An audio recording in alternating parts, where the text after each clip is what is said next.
and I'm guessing there probably is, a group of people that are tuning in right now that are avoiding animal protein. And we've already stressed the importance of animal protein and the difference of the quality between that and plant protein.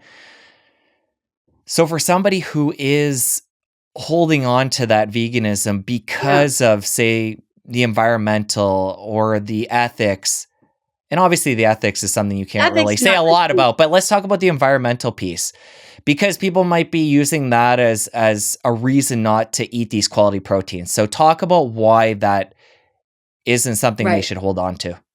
So the ethical piece, I completely can understand. So I was like almost vegan for a very long time. And it was for an ethical piece, right? But I ultimately got really sick. My hair fell out, like my dentition was terrible. And I couldn't sustain it. And I remember the first time I ate chicken, I was like, it was in my 20s after I had been really close to vegan for a couple of years, like 3 years, I was like crying. It was very emotional. So from an ethical standpoint, I don't anticipate anyone needs to change, right? Like I would never ask someone to change their ethics. From an environmental standpoint, if you are not eating meat because you believe it is bad for the environment, you have been grossly misinformed. You are not going to eat your way out of climate change. Nobody is. The climate change issues that are happening are population-based. They're transportation, electricity, and industry. Perhaps the better question is why the big smoke screens? This is not a food conversation, right? You would have to go vegan for 2 years to make up for one transatlantic flight.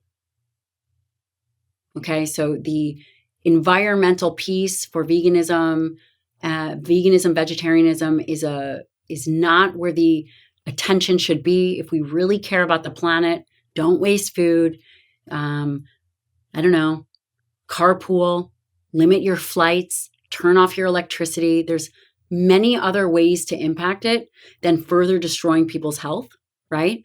And it just doesn't make sense. And you can look at some of these climate change experts like Frank Mitlerner at UC Davis. There's, it's a smokescreen. The climate change conversation for nutrition is a smokescreen.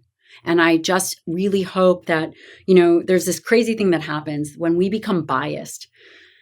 We end up having very circular arguments and circular reasoning.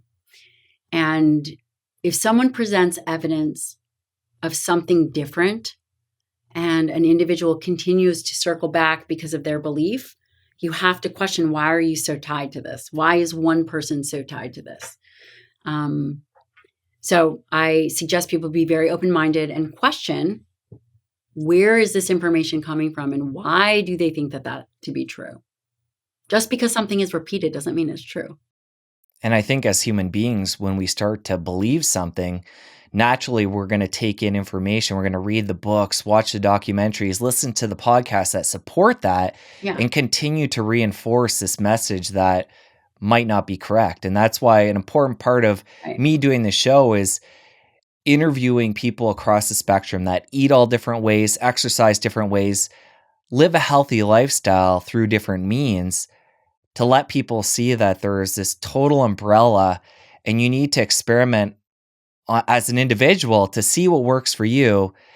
And you don't want to be closed-minded and pretend like you have it all figured out, because this is this health and wellness space. You need to keep learning, keep exposing yourself to new information. And I'm just glad you came on with your unique perspective and no BS way of putting it out there, because I think it's going to be really effective to get through to people. If you enjoyed that clip, press here for the full episode. I'll see you over there. People say they don't have time.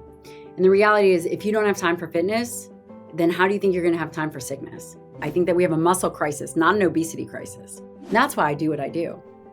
I do what I do because if you have a capacity